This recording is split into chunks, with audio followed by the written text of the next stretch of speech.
خالد بن ولید جیسا کوئی بہادر تو کوئی قوم دکھائے۔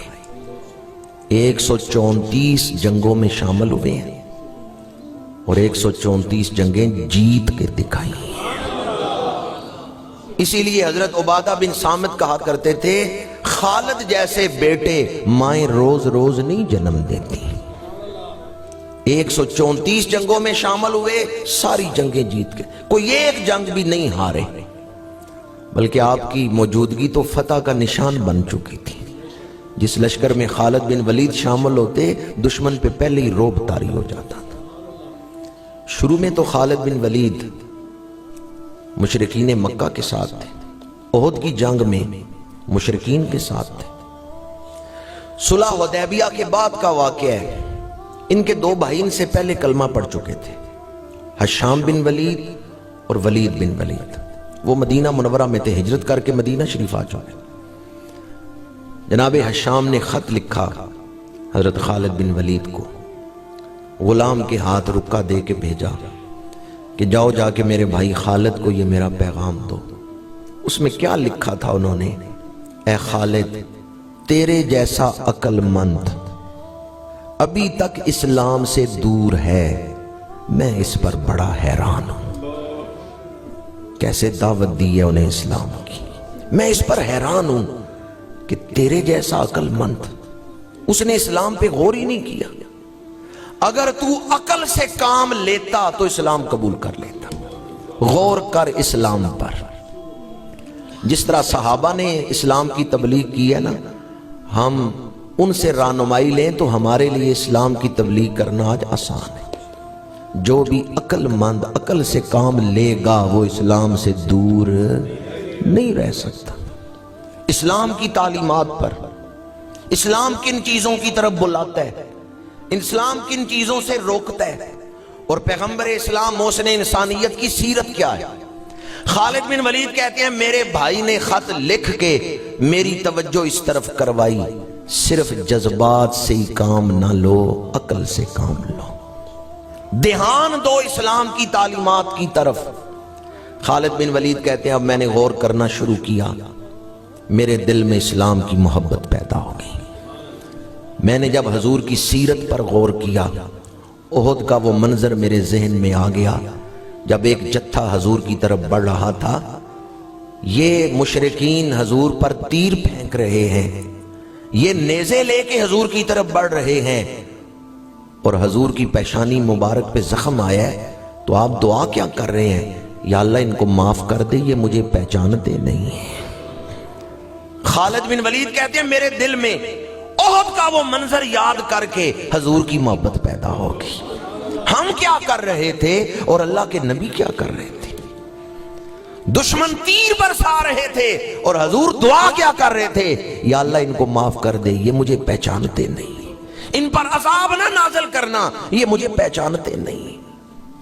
حضرت خالد بن ولید کہتے ہیں پھر میں نے خواب دیکھا، میں ایک تنگ جگہ میں ہوں، تاریک جگہ میں ہوں، وہاں سے میں نکلا ہوں تو آگے کھلا میدان ہے، اس میں روشنی ہے، اس میں خوشبوئیں ہیں، اس میں ہریالی ہے۔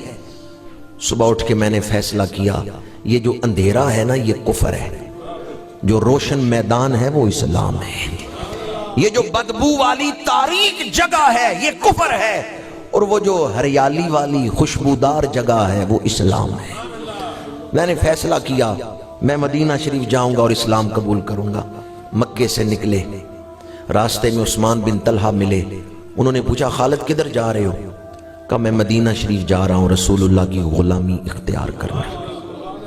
عثمان بن طلحہ نے کہا اکیلے نہ جاؤ، مجھے بھی ساتھ لے جاؤ۔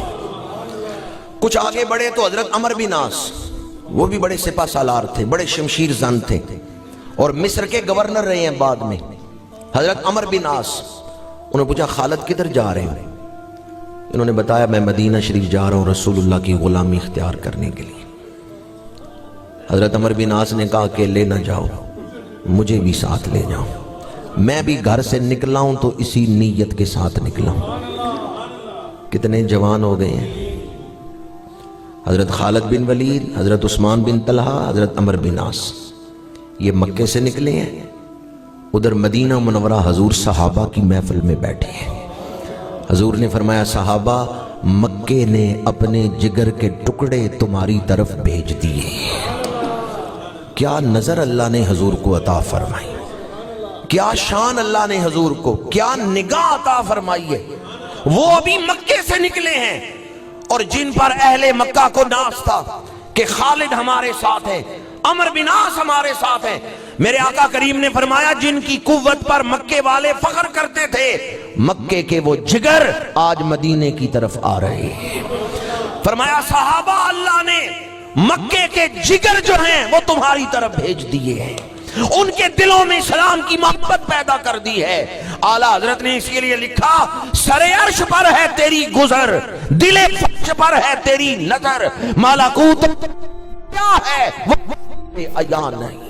اللہ نے ہر شے کا علم حضور کو عطا فرما دیا۔ خالد بن ولید مدینہ منورہ پہنچے نا تو ان کے بھائی پہلے ہی یہاں تھے، حشام، ان سے ملتے ہوئے کہتے ہیں تمہارے خط نے میرے دل کی دنیا بدل دی اور میں کلمہ پڑھنے آ گیا ہوں۔ ان کے بھائی نے کہا تم سے پہلے حضور نے مجھے بتا دیا ہے کہ خالد آ رہا ہے کلمہ پڑھنے کے لیے، تمہارے بتانے سے اور آنے سے پہلے اللہ کے نبی نے مجھے بتا دیا ہے کہ 3 جوان آ رہے ہیں کلمہ پڑھنے کے لیے۔ حضرت خالد بن ولید پہلے اپنے بھائی کے گھر کیوں گئے؟ اس لیے کہ سفر کی تھکاوٹ اتار لوں، غسل کر لوں اور لباس تبدیل کر کے خوشبو لگا کے تیار ہو کے حضور کی بارگاہ میں جاؤں۔ میں نے غور کیا کئی دوستوں نے جوش محبت سے کہا ہے سبحان اللہ، انہیں پتہ ہے آج بھی جب ظاہر مدینہ شریف جاتے ہیں نا تو حضرت خالد بن ولید کی سنت کو زندہ کرتے ہیں، اپنی رہائش پہ ہوٹل پہ سامان رکھ کے غسل کرتے ہیں، کپڑے بدلتے ہیں، خوشبو لگاتے ہیں، ایک ولولہ ہوتا ہے، شوق ہوتا ہے میں نے حضور کے سامنے جانا ہے۔ یا اللہ جو اس پہ محبت سے سبحان اللہ کہ اسے مدینہ منورہ حاضری کی توفیق عطا فرما۔ میں نے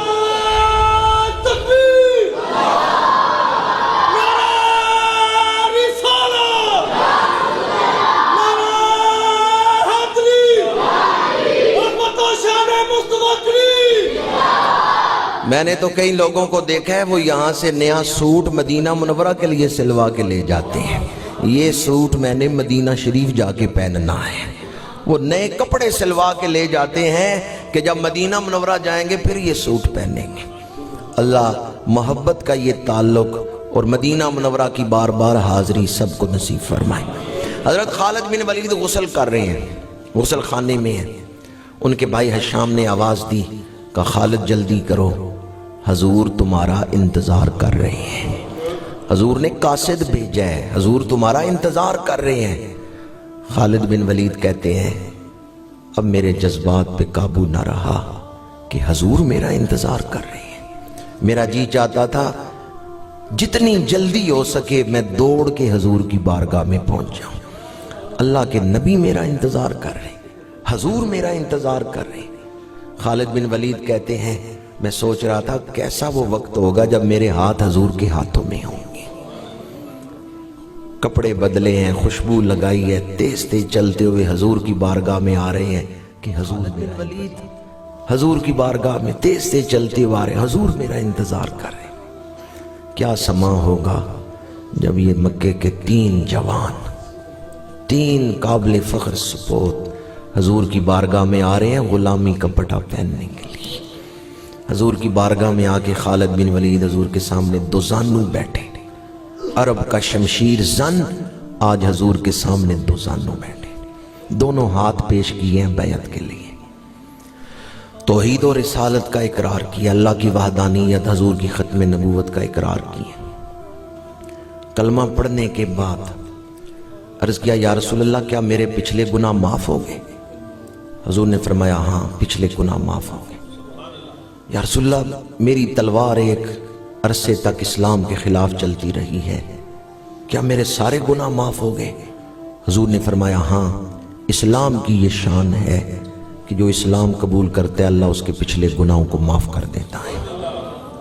اب پہلی خواہش جو حضرت خالد بن ولید نے کلمہ پڑھنے کے بعد حضور کی بارگاہ میں پیش کی ہے، یا رسول اللہ میرے لیے دعا فرمائے۔